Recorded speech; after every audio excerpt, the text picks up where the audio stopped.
Shalom Mem dan teman-teman. Baiklah, kami dari kelompok 5 akan membahas materi tentang teori identitas. Dimulai dari latar belakang. Identitas agama suku merupakan salah satu bentuk identitas sosial yang paling kompleks dalam kajian antropologi dan sosiologi agama. Dalam masyarakat adat, agama tidak hanya dipahami sebagai sistem kepercayaan yang berdiri sendiri, tetapi menyatu secara integral dengan budaya, struktur sosial, sistem kekerabatan, serta relasi manusia dengan alam dan leluhur. Selanjutnya kita akan bahas pengertian identitas agama suku. Identitas agama suku merupakan bentuk identitas sosial yang lahir dari keterikatan individu dengan sistem kepercayaan tradisional yang hidup dalam suatu komunitas etnis tertentu. Identitas ini tidak hanya berkaitan dengan aspek spiritual atau keyakinan terhadap yang ilahi, tetapi juga mencakup dimensi budaya, sosial, historis, bahkan ekologis yang membentuk cara hidup suatu kelompok masyarakat. Lebih lanjut, dalam masyarakat adat, agama berfungsi sebagai sistem makna yang menjelaskan asal-usul kehidupan, hubungan manusia dengan alam, serta relasi dengan leluhur. Selain itu, identitas agama suku juga memiliki dimensi kultural religius, yaitu suatu kondisi di mana agama dan budaya saling melebur dan tidak dapat dipisahkan. Dalam praktiknya, identitas ini diwujudkan melalui berbagai bentuk seperti ritual adat, bahasa sakral, mitologi, dan simbol-simbol budaya. Identitas agama suku juga bersifat kolektif, bukan individual. Artinya, seseorang memahami dirinya bukan sebagai individu yang terpisah, tetapi sebagai bagian dari komunitas yang lebih besar. Identitas ini ditentukan oleh keanggotaan dalam kelompok yang biasanya didasarkan pada garis keturunan, wilayah, dan tradisi bersama. Dalam kajian antropologi, hal ini sering dikaitkan dengan konsep collective identity, di mana pengalaman religius dan sosial dialami secara bersama melalui ritual dan praktik komunal. Di sisi lain, identitas agama suku tidak bersifat statis, melainkan dinamis dan terus mengalami perubahan dalam konteks modern. Perubahan ini terjadi akibat interaksi dengan globalisasi, modernisasi, dan sekularisasi. Penelitian dalam bidang sosiologi agama menunjukkan bahwa identitas religius mengalami reinterpretasi dan penyesuaian agar tetap relevan dalam kehidupan modern. Hal ini berarti bahwa identitas agama suku tidak hanya dipertahankan, tetapi juga dinegosiasikan ulang sesuai dengan konteks sosial yang berubah.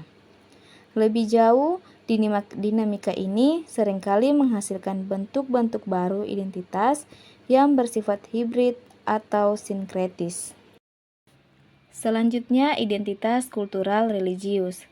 Identitas agama suku pada dasarnya bersifat kultural religius, yaitu suatu bentuk identitas yang tidak memisahkan antara budaya dan agama. Dalam masyarakat adat, agama tidak hadir sebagai sistem yang berdiri sendiri, melainkan melebur dalam seluruh aspek kehidupan budaya. Fenomena ini disebut embedded religion, yaitu agama yang tertanam dalam struktur budaya. Identitas ini dibentuk oleh beberapa unsur utama. Yang pertama, ritual keagamaan sebagai sarana ekspresi, pewarisan nilai, dan penguat solidaritas sosial. Kemudian yang kedua, tradisi dan praktik budaya yang menjadi simbol religius sekaligus menjaga identitas, misalnya tradisi sosial keagamaan. Yang ketiga, simbol dan artefak budaya yang mengandung makna religius, status sosial, dan menunjukkan sifat adaptif, termasuk percampuran budaya lama dan baru. Kemudian yang keempat, internalisasi nilai etno-religius melalui interaksi sosial sehari-hari seperti toleransi dan kebersamaan. Selain itu, identitas kultural religius berfungsi sebagai mekanisme pertahanan budaya terhadap pengaruh globalisasi, sekaligus bersifat dinamis dan adaptif karena mampu mengintegrasikan unsur baru tanpa kehilangan jati diri. Selanjutnya kita akan membahas tentang keanggotaan kolektif dalam identitas agama suku. Dalam pembahasan ini terdapat 4 poin penting, yaitu yang pertama, identitas berdasarkan keturunan dan komunitas. Dalam masyarakat adat, identitas keagamaan umumnya ditentukan oleh keturunan. Seseorang menjadi bagian dari suatu sistem kepercayaan karena ia lahir dalam komunitas tersebut. Identitas ini diwariskan melalui keluarga, klan, dan tradisi leluhur. Dengan demikian, agama tidak dapat dipilih, tetapi diterima sebagai bagian dari warisan budaya. Dan dalam perspektif Kristen, fenomena ini menjadi penting dalam konteks pelayanan dan pendidikan agama. Penelitian ini tentang pendekatan kekristenan terhadap agama suku yang menekankan bahwa pemahaman terhadap latar belakang budaya dan identitas kolektif sangat diperlukan agar tidak terjadi konflik atau penolakan terhadap Injil. Poin yang kedua yaitu relasi sosial dan spiritualitas komunal. Keanggotaan kolektif dalam identitas agama suku juga tampak dalam hubungan sosial yang luas, yang mencakup relasi antar anggota komunitas, relasi dengan leluhur, dan relasi dengan dunia spiritual. Dalam kajian teologi Kristen, hal ini dapat dipahami melalui konsep inkarnasi dan kontekstualisasi iman, yang penelitian tentang Kristologi Papua di sana menunjukkan bahwa pemahaman tentang Yesus Kristus dapat diintegrasikan dengan simbol-simbol sehingga iman Kristen tidak memutus identitas komunal tetapi justru memperkuatnya. Dan dalam banyak masyarakat adat, leluhur itu tetap dianggap hadir dan berperan dalam kehidupan komunitas. Hal inilah yang menciptakan kesadaran bahwa individu tidak terlepas dari sejarah kolektif kelompoknya. Poin yang ketiga yaitu ritual kolektif sebagai pembentuk identitas. Ritual kolektif merupakan salah satu elemen paling penting dalam membentuk identitas agama suku. Melalui ritual, nilai-nilai kepercayaan ditanamkan dan diwariskan kepada generasi berikutnya. Ritual juga menciptakan pengalaman emosional bersama yang memperkuat rasa kebersamaan. Dalam perspektif antropologi dan teologi, ritual tidak hanya berfungsi sebagai ekspresi religius, tetapi juga sebagai sarana pembentukan identitas sosial, yang dimana hal ini ditegaskan dalam kajian antropologi agama bahwa praktik keagamaan kolektif berperan dalam membangun solidaritas dan keterikatan sosial dalam komunitas. Poin yang keempat yaitu ketegangan antara identitas kolektif dan perubahan agama. Dalam konteks Indonesia, interaksi antar agama suku dan kekristenan seringkali menimbulkan dinamika yang kompleks. Di satu sisi, kekristenan membawa pesan universal dan di sisi lain, ia harus berhadapan dengan identitas lokal yang sudah mengakar kuat. Oleh karena itu, pendekatan kontekstual menjadi sangat penting agar perubahan identitas tidak merusak struktur sosial yang ada. Sifat kolektif juga dari identitas agama suku menjelaskan mengapa perubahan identitas keagamaan seringkali menimbulkan konflik sosial. Ketika seseorang berpindah agama, ia tidak hanya mengubah keyakinan pribadi, tetapi juga dianggap memutus hubungan dengan komunitasnya. Pembahasan selanjutnya yaitu perubahan identitas atau dinamika sosial. Identitas agama suku bukanlah sesuatu yang statis, melainkan dinamis dan terus mengalami perubahan. Perubahan ini terjadi sebagai respon terhadap berbagai faktor eksternal seperti globalisasi, modernisasi, interaksi antar agama, perkembangan teknologi, serta kebijakan sosial dan politik. Dalam perubahan identitas atau dinamika sosial ada beberapa poin penting, yaitu yang pertama faktor perubahan identitas. Faktor perubahan identitas agama suku dipengaruhi oleh beberapa faktor utama, yaitu globalisasi yang dimana ini membawa nilai-nilai baru dan mempertemukan berbagai sistem kepercayaan. Kedua, modernisasi yang dimana ini yang mengubah pola pikir masyarakat dari tradisional ke rasional. Yang ketiga, interaksi dengan agama besar seperti agama Islam dan kekristenan. Dan yang keempat yaitu perkembangan teknologi digital yang mempengaruhi cara beragama. Pada konteks kekristenan, perubahan ini terlihat dalam bagaimana gereja merespon perkembangan zaman, di mana pendidikan agama Kristen contohnya mengalami transformasi metode dan pendekatan agar tetap relevan dengan kondisi sosial dan budaya yang terus berubah. Hal ini menunjukkan bahwa identitas keagamaan tidak hanya bertahan, tetapi juga berkembang mengikuti perubahan konteks. Poin yang kedua yaitu sinkretisme dan adaptasi budaya. Salah satu bentuk perubahan identitas agama suku adalah sinkretrisme, yaitu percampuran antara unsur agama lokal dan agama besar. Dalam banyak kasus, masyarakat tidak sepenuhnya meninggalkan tradisi lama, tetapi mengintegrasikannya dengan ajaran baru. Dalam perspektif teologi Kristen, proses ini dikenal sebagai kontekstualisasi atau inkulturasi iman. Penelitian tentang teologi kontekstual juga menunjukkan bahwa Injil tidak hadir dalam ruang kosong, tetapi selalu berinteraksi dengan budaya lokal. Oleh karena itu, iman Kristen perlu diungkapkan dalam bentuk yang sesuai dengan konteks budaya setempat agar dipahami dan diterima oleh masyarakat. Contoh konkret yang dapat kita lihat dalam praktik kekristenan di Indonesia, di mana unsur budaya lokal seperti bahasa, simbol, dan tradisi tetap dipertahankan dalam kehidupan gereja. Poin yang ketiga yaitu transformasi identitas melalui kontekstualisasi iman. Perubahan identitas tidak selalu berarti kehilangan identitas lama, tetapi seringkali merupakan proses transformasi yang menghasilkan identitas baru yang lebih kompleks. Dalam konteks ini, teologi kontekstual memainkan peran penting dalam menjembatani antara tradisi lokal dan ajaran Kristen. Penelitian tentang masyarakat suku Abui di Alor menunjukkan bahwa gereja lokal berperan sebagai mediator yang mengintegrasikan nilai-nilai budaya dengan iman Kristen. Dan melalui proses inkulturasi, tradisi leluhur tidak dihapus, tetapi diinterpretasikan ulang dalam terang iman Kristen, sehingga tercipta harmoni antara identitas budaya dan identitas religius. Poin yang keempat yaitu ketegangan dan konflik identitas. Meskipun perubahan identitas dapat bersifat positif, proses ini juga sering menimbulkan ketegangan dalam banyak masyarakat adat. Perubahan agama dapat dipandang sebagai ancaman terhadap identitas kolektif.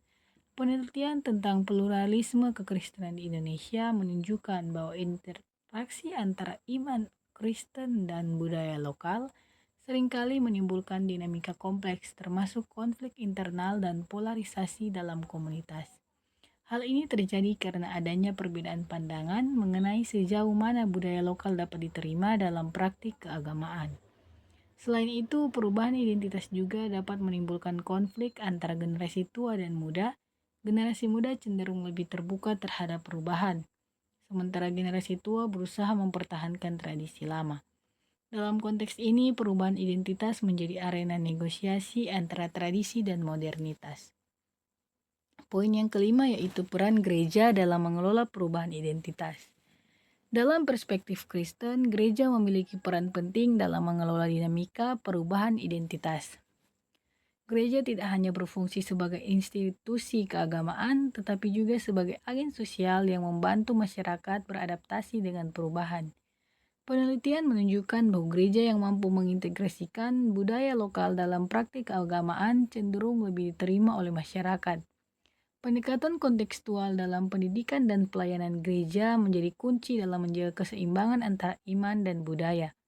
Selain itu, gereja juga berperan dalam membentuk identitas baru yang relevan dengan konteks modern tanpa kehilangan nilai-nilai dasar iman dalam era digital. Misalnya, gereja mulai memanfaatkan teknologi untuk menyampaikan pesan iman yang pada akhirnya turut membentuk identitas religius generasi muda. Kita masuk pada pembahasan selanjutnya yaitu fungsi pertahanan diri. Identitas agama suku tidak hanya berfungsi sebagai sistem kepercayaan atau sarana ekspresi religius, tetapi juga memiliki peran penting sebagai mekanisme pertahanan diri bagi suatu komunitas. Dalam kehidupan masyarakat adat, identitas keagamaan seringkali menjadi benteng utama dalam menghadapi tekanan dari luar, baik dalam bentuk dominasi budaya, ekspansi agama besar, modernisasi, maupun kebijakan negara yang tidak selalu berpihak pada keberadaan kepercayaan lokal. Dalam kajian sosiologi dan antropologi, fenomena ini dapat dipahami melalui konsep identitas sosial, di mana suatu kelompok akan berusaha mempertahankan eksistensinya dengan memperkuat identitas kolektifnya. Ketika suatu komunitas merasa terancam, baik secara budaya maupun religius, maka identitas tersebut akan semakin ditegaskan dan dipertahankan. Selain itu, fungsi pertahanan diri ini juga terlihat dalam upaya mempertahankan nilai-nilai budaya yang diwariskan oleh leluhur. Dalam masyarakat adat, nilai-nilai tersebut tidak hanya dianggap sebagai tradisi, tetapi juga sebagai identitas yang harus kita jaga bersama. Pada pembahasan yang terakhir, yaitu penyatuan identitas etnis dan nasional. Dalam konteks negara modern, identitas agama suku tidak lagi berdiri secara terpisah, melainkan mengalami proses integrasi ke dalam identitas nasional. Proses ini merupakan bagian dari dinamika sosial yang terjadi ketika masyarakat tradisional berhadapan dengan negara bangsa, yang dimana itu menuntut adanya kesatuan identitas dalam kerangka kebangsaan. Di Indonesia, proses ini memiliki karakter yang unik karena negara ini dibangun di atas keberagaman suku, budaya, dan agama. Identitas etnis dan agama suku pada dasarnya merupakan identitas lokal yang berakar kuat dalam sejarah, tradisi, dan kehidupan sehari-hari masyarakat. Selanjutnya tantangan, namun demikian proses integrasi ini tidak selalu berjalan secara harmonis.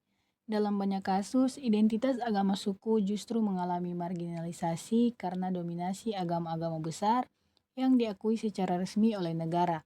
Penelitian tentang dinamika identitas kepercayaan lokal menunjukkan bahwa komunitas adat seringkali harus menyesuaikan diri dengan sistem agama resmi untuk mendapatkan pengakuan sosial dan administratif. Meskipun demikian, masyarakat adat tidak sepenuhnya pasif dalam menghadapi proses ini. Banyak komunitas justru melakukan upaya aktif untuk mempertahankan identitas mereka, sekaligus menyesuaikan diri dengan konteks nasional. Dalam konteks ini, identitas agama suku dapat dipahami sebagai identitas yang bersifat ganda. Di satu sisi, ia berfungsi sebagai penanda keunikan budaya lokal, di sisi lain, ia menjadi bagian dari identitas nasional yang lebih luas. Kedua identitas ini tidak selalu bertentangan, tetapi dapat saling melengkapi jika dikelola dengan baik. Kesimpulan, identitas agama suku merupakan salah satu bentuk identitas sosial yang paling kompleks dalam kajian antropologi dan sosiologi agama. Dalam masyarakat adat, agama tidak hanya dipahami sebagai sistem kepercayaan yang berdiri sendiri, tetapi menyatu secara integral dengan budaya, struktur sosial, sistem kekerabatan, serta relasi manusia dengan alam dan leluhur.